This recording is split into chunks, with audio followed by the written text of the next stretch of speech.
잘생긴 부동산 서문입니다.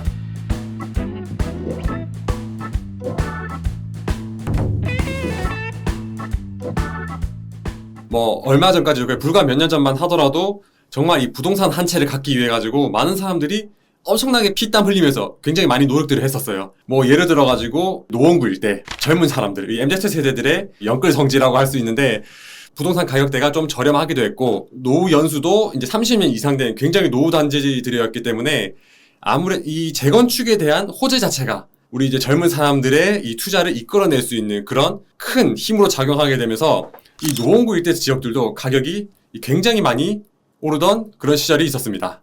그런데 이 노원구 단지들에서 지금 곡소리가 어마어마하게 들리고 있죠.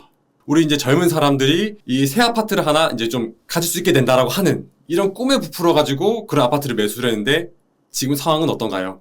많은 분들이 아시다시피 지금 우리가 이 노원구 일대 단지뿐만 아니라 서울에 있는 전체적인 이런 재건축 단지들에서도 뭐 공사비 분쟁이라든지 PF 사업자 대출이라든지 이런 여러 가지 요인들을 통해 가지고 재건축 시장 자체가 굉장히 많이 위축이 되다 보니 특히 좀 가격이 저렴하고 젊은 층들이 많이 들어갔던 노원구 일대가 우리가 이제 영향을 좀 많이 받고 있다. 그래서 가격도 굉장히 많이 좀 하락하기도 했고 그 하락한 가격을 지금까지도 회복하지 못하고 있던 이러한 좀 안타까운 상황이 벌어지고 있는데 지금 현재 이제 부동산 투자 시장에서 뭐 재건축이다, 재개발이다 이런 것들보다는 우리가 부동산에서 영원히 변하지 않는 불변의 진리 그 입지를 조금 더 중요하게 봐야 될 것 같다. 이렇게 좀 말씀을 드리고 싶습니다.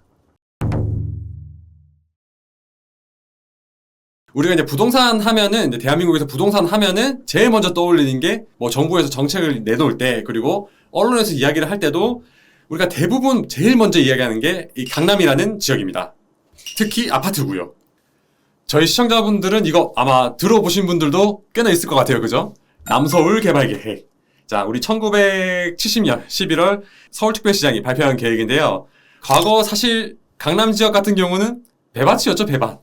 뭐 압구정이라든지 뭐 잠실, 서초, 반포 이런 것들이 다 아무것도 없었잖아요. 이 아무것도 없었던 이런 지역에다가 이 서울의 폭발하던 인구를 좀 분산을 해가지고 이제 좀 이용을 하자던 이런 계획이었는데 이 강남 지역이 좀 개발 사업들이 차근차근 이루어지면서 이제 테헤란로를 중심으로 한 대규모 업무 시설들도 많이 들어오게 되고 반포라든지 압구정 그리고 잠실 이렇게 한강변을 따라가지고 이 대규모 아파트 건설까지 이루어지게 되면서 지금까지도 발전할 수 있는 이 계기가 되었던 이 사업이 우리가 남서울 개발 사업이라 볼 수 있으면 좋겠는데요. 지금 현재의 강남을 살펴보게 되면은 정비 사업으로 이제 과거에 있던 중공 아파트들이 전부 대단지 새 아파트로 다 변모가 되면서 뭐 지하철이라든지 교통 이런 것들이 또 상당히 잘 갖춰져 있다 보니까 이 수요자들이 이제 꾸준하게 들어서게 되면서 이 지역이 아파트 가격이 다른 지역에 비해서 이제 비약적인 상승을 이뤄온 결과 강남이 우리가 1급지가 되었다. 우리가 이 강남 투자에 대해서 이야기할 때 이런 이야기를 좀 하곤 합니다. 하이 코스트,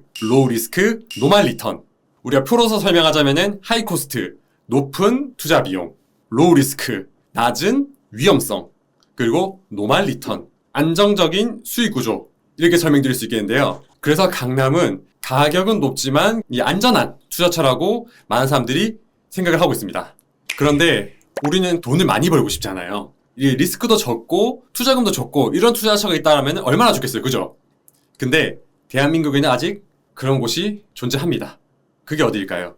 저는 강남보다도 지금은 용산시대라고 볼 수 있을 것 같습니다. 강남, 아까 하이코스트라고 했죠. 용산은 강남보다도 적은 투자 비용이 로우 코스트로 용산도 저는 로우 리스크 중에 더 로우 리스크라고 봐요. 더 낮은 위험률. 거기다가 우리가 이제 투자 대비 수익률, 그 리턴값. 강남은 사실 어느 정도 이 개발이 다 완료된 지역이에요. 과거에 있던 저층 주공 아파트들 다 재건축 끝나가지고 뭐 반포에도 몇 군데 남은 데 없고 잠실에도 몇 군데 남은 데 없잖아요. 심지어 잠실에 있는 아파트 같은 경우는 이미 재건축이 돼서 벌써 한 15년 이상 가까이 된 이런 식으로 어느 정도 다 개발이 완료가 되고 이제 안정기에 접어드는 게 이 강남이라고 보면 좋겠는데 용산 같은 경우는 다릅니다. 이제 대용산의 시대가 열릴 거라고 봅니다. 자, 지금 이제 지도를 봤을 때 기준으로 이 강남에서 용산으로 넘으면은 이 한남대교를 쭉 타고 올라왔을 때 우리가 이제 얼마 전에 뉴스에서든지 굉장히 화두가 많이 됐던 나인원 한남이 이 좌측에 나인원 한남이 위치를 하고 있고요. 거기 이제 오른쪽으로는 이 한남더일 그리고 아래쪽으로는 이 유엔빌리지가 자리 잡으로써 이 용산의 부의 축이 시작되는 지점이 이 한남동이라 보시면 좋을 것 같고요. 지금 현재 진행되고 있는 이 한남뉴타운 사업지로 부해축이 점점점 이동하고 있는 상황을 여러분들도 아마 많이 들어보셨을 거예요.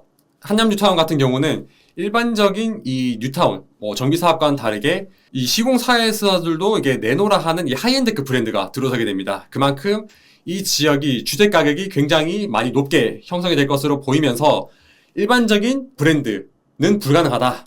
좀 더 하이엔드급으로 가서 나인원 한남이라든지 한남 더힐 이런 지역들과 포함해가지고 전체적으로 이 넓은 지역이 앞으로 부촌이 형성이 될 수 있는 이런 것들까지도 우리가 계획을 하면서 진행하고 있기 때문에 이 지역이 굉장히 좋은 위치죠. 이제 어떻게 보면은 한강을 남쪽으로 바라보는 이 대한민국 사람들 북향보다는 남향 좋아하잖아요. 이 용산 같은 경우는 이 강 남쪽을 바라보고 있는 거죠. 그래서 앞으로 뭔가 이 한강변에 대한 이런 가치 부분에 있어서도 이 강남 쪽보다는 이 한남 뉴타운 쪽이 훨씬 더 유리한 이점을 가지고 있을 거라고 보면 되겠습니다. 이 지역적으로 봤을 때는요. 우리가 용산공원 예를 들면서 성수동 이야기를 굉장히 많이 들어요. 이 성수동이라는 지역이 인근 지역 개발이 상당히 많이 이루어졌죠. 이 서울숲을 중심으로 굉장히 고급 주거단지들, 예를 들어서 대표적으로 서울숲 트리마제, 그리고 아크로 서울 포레스트, 그리고 갤러리 아포레 등 단지 수가 많지도 않아요. 정말 어떻게 보면 이제 소규모 단지로 정말 이 하이엔드급의 주거 시설이 들어가게 되면서 와, 이 지역이 정말로 좋은 지역이다. 우리 집 앞에 공원이 쫙 펼쳐져 있고 심지어 영구 조망이에요. 특히 서울숲과 더불어서 이용할 수 있는 이 한강공원, 이런 것들 자체가 굉장히 큰 메리트가 되기 때문에 이 지역이 주택가격이 또 평당 1억 이상씩 올라가는 상당히 좀 비싼 지역으로 형성이 됐고요.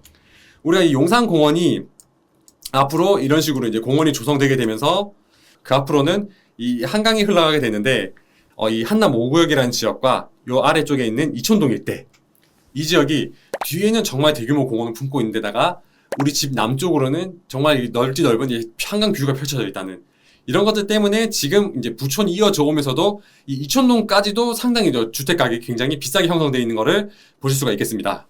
이 용산공원이 왜 그렇게 사람들이 이렇게 열광을 하고 많이 찾는가? 전 세계적으로 가장 대표적인 예를 들자고 하면은 꼭 기회가 된다고 하면은 한번 뉴욕에 가가지고 찾아가 보고 싶은 지역인데, 이 넓디 넓은 공원 옆에 허드슨강까지 같이 끼고 있죠. 이게 정말 이 용산공원이랑 비교될 수 있고 용산공원이 배우고 닮고 싶은 이 센트럴파크 이 주변으로도 이 주거시설들이 상당히 많이 들어가 있어요. 많이 들어가 있는데 이 지역들의 주택가격이 얼마 정도인지 여러분들 감이 오시나요? 물론 이제 서울에 있는 아파트도 100억, 200억 하면은 굉장히 많이 비싸다고 했는데, 특히 뉴욕에서 이 센트럴파크 주변 아파트 시세 같은 경우는 진짜 막 500억, 1000억 가까이 호가일 정도로 이 도심 내에서 특히 뉴욕이든지 서울이든지 이게 어떻게 보면 한 나라의 중심 지역이잖아요. 그 중심 지역에 이런 큰 공원과 숲이 있고 강이 있다는 것은 이 주택 가격에 미치는 영향 자체가 상당히 크다는 것을 여러분들은 이 사례를 통해서 알 수 있게 될 것 같습니다. 자, 대한민국의 용산공원은 어떻느냐? 이 용산공원 개발에 있어서 가장 중요한 거는 이 공원도 공원이지만 이 용산공원 주변부에 어떻게 개발되느냐, 이런 것들이 가장 중요한 포인트로 여길 수 있겠는데, 서울시에서도 이 지역을 좀 더 효과적으로 개발할 수 있는 이런 개발 계획들을 지속적으로 발표를 하고 있는 상황입니다. 자, 이제 그 중에서도 이거는 이제 2040 서울 도시 기본 계획에서 나온 자료인데, 자, 기본적으로 이제 용산공원을 중심으로 많은 축들이 지나가고 있죠. 좌측편으로는 이제 국제 업무축. 그래서 이 용산공원 좌측으로 보시게 되면은 국제 업무지구가 조성된 위치라 보시면 좋을 것 같고요. 이 오른쪽 편으로는 이제 국제문화교류축이라고 해가지고 우리 명동부터 시작해서 해방촌, 경리단길, 이태원, 유엔사 부지와 이 수성구 부지까지 그리고 한강까지 쭉 이어지는 국제문화교류축으로 해가지고 개발을 하겠다는 내용인데요. 지금 제가 보여드리고 있는 이 조감도 서울이라고 느껴지실 정도로 그렇게 보이시나요? 저는 그렇게 안 보이는데, 여기 같은 경우는 지금 이제 공사가 진행 중입니다. 유엔사 부지 자리예요. 지금 현재 이제 파크사이드라는 이름으로 현재 이제 개발이 되고 있는 상황인데, 이 지역 같은 경우는 주거도 물론 초하이엔드급으로 이제 구성이 되어 있고, 추가적으로 업무시설이라든지 그리고 최고급 호텔, 오피스텔, 그리고 상업, 추가적으로 문화시설까지 이런 것들이 총망라해가지고 말 그대로 이제 국제 교류 문화 축과 어울려져서 정말 이제 글로벌한 이제 상업시설이라든지 그리고 명품관 등 상당히 이 지역의 브랜드 가치를 좀 이끌어줄 수 있는 지역이 이 파크사이드, 굉장히 대형 부지에 좀 이제 고급적으로 개발되고 있고, 바로 이제 좌측편으로는 길 건너는 공원도 자리 잡고 있고요. 그리고 요 파크사이드 아래편을 보면은 현재 이제 수성구 부지 아직도 자리 잡고 있는데 이 수성구 부지도 마찬가지로 이 파크사이드와 더불어서 좀 뭔가 이제 전체적으로 복합 개발할 수 있는 이런 그림이 또 그려지고 있는 반면에 이런 것들만 개발된다고 하면은 사실 좀 뭔가 좀 부족한 부분들도 있겠죠. 사실 뭐 차고 넘치는 호재긴 하지만 용산공원의 이 동측 권역에 대해서는 앞으로 이런 것들도 말고도 상당히 많은 개발 계획들도 많이 잡혀 있는데 지금 이 조감도에서도 살짝 나옵니다. 제 머리 위에 살짝 있는데 요 아파트 여기가 이태원에 있는 청아 아파트입니다. 여러분들도 아마 좀 많이 들어보셨을 것 같아요. 이 청아 아파트도 현재 이제 재건축을 추진하기 위해 가지고 이제 사업이 진행되고 있는데 이 청아 아파트도 마찬가지로 이 옆에 있는 이 파크사이드가 굉장히 이 하이엔드급 고급 주거 시설로 이제 조성이 되다 보니까 이 청아 아파트 자체도 상당히 이제 하이엔드급으로 주거 시설이 이제 개편이 되게 된다고 하면은 말 그대로 이 용산공원을 중심으로 이 동측권형 자체는 앞으로 굉장히 이제 하이엔드급의 고급 어떻게 보면 우리가 이제 표현하자면 이제 명품 주거 지역으로 이제 거듭날 수 있는 굉장히 좋은 큰 가능성을 지닌 지역이라고 보시면 좋을 것 같고요. 특히 파크사이드 같은 경우는 아직 분양을 하진 않았어요. 아마 올해 하반기 정도 이제 분양이 예상되고 있는데 PD님 평당 분양가 2억 어떻게 생각하세요? 아파트 기준이죠? 아파트로 봤을 때 아무리 그래도 평당 2억은 너무 비싸지 않을까요? 근데 많은 사람들이 지금 2억대를 예상을 하고 있어요. 이 말인 즉슨 보통 뭐 35평 정도 이야기를 했을 때 분양가만 70억이라는 거예요. 70억. 뭐 아래에 있는 수성구 부지도 마찬가지고요. 그 아까 말씀드렸다시피 뭐 동빙고동에 있는 청아파트도 마찬가지로 하이엔드급으로 재건축이 들어가야 된다고 하면은 정말로 이 지역 자체가 상당히 많이 가격 자체가 많이 높아질 것 같다. 용산에서 하나 약점이 있다라고 저는 좀 보여드리고 싶은 게 대중교통 환경이에요. 물론 이제 뭐 용산역 안쪽으로 들어가게 되면은 많은 지하철 노선들이 다니고 있기 때문에 뭐 KTX도 다니고 뭐 경의중앙선, 뭐 6호선, 뭐 기타 등등 노선들이 많이 다니고 있어요. 많이 다니고 있는데 한남동부터 시작하는 이 한남동, 이촌동 그리고 이 용산공원 일대 같은 경우는 이 지하철 노선이 거의 없다시피 할 정도로 강남 접근성이 좋지는 않아요. 우리가 부동산 이야기를 할 때 대한민국에서 빠지지 않고 이야기 나온 게 바로 강남 접근성이라는 이야기를 하거든요. 이 강남에는 굉장히 또 많은 직장들도 자리 잡고 있고 그리고 이 국제업무지구가 개발되고 강남이 큰 대형 업무지구로 남아있는 한 이 용산과 강남은 직결되는 노선이 있어야지 서로 뭐 교류도 활발해지고 서로 더 성장할 수 있는 시너지 효과를 발휘할 수 있는 이런 효과를 볼 수 있겠는데 지금 뭐 한남대교라든지 반포대교 뭐 동작대교 등 그런 이제 육로 다리는 있지만 지하철 노선이 없어요. 그래서 이런 것들을 좀 해소하기 위해서 지금 현재 신사역까지 연결된 이 신분당선을 이 용산역 지나서 뭐 국립공원 중앙박물관에도 지하철 노선 하나 들어가고 특히 그 중에서도 우리가 이제 뭐 파크사이드라든지 수성구 부지 사이에 정말 용산공원에서 가장 이제 하이엔드급으로 조성이 될 그 지역 중간에 신분당선이 이제 동빙고역이 개통이 예정되어 있기 때문에 이러한 강남 접근성까지도 앞으로 해소될 수 있다라는 이런 부분이라고 보시면 좋을 것 같습니다. 용산 같은 경우는 사실 개발 호재가 이것뿐만 아니라 너무 많습니다.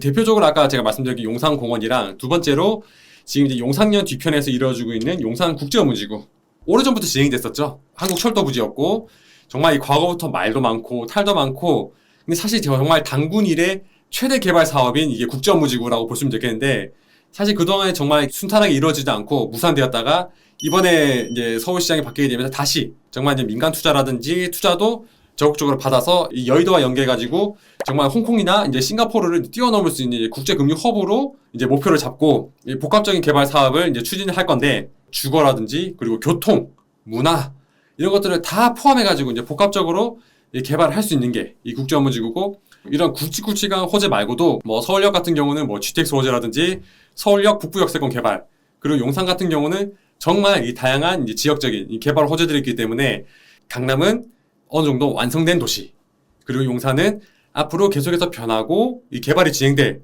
이런 지역이라고 보시면 좋을 것 같습니다. 자 이렇게 오늘은 제가 이 용산에 대해서 좀 여러 가지 설명을 드렸는데 저희 사무실에 오시는 분들도 그렇고 뭐 제가 상담해 보시는 분도 그렇고 지금 이제 슬슬 투자를 해볼까? 아니면 과거부터 투자를 고민을 하다가 지금까지도 고민하고 계시는 그런 분들도 많으신데 여러분들도 이게 이런 투자에 대해서 이런 고민을 하고 계시다고 하시면은 그 고민 저와 함께 해결해보는 시간 가지는 것도 굉장히 또 좋을 것 같습니다. 저는 다음에 더 좋은 영상으로 우리 시청자 여러분들 찾아뵙도록 하겠습니다. 오늘도 잘생긴 부동산 서본이었습니다.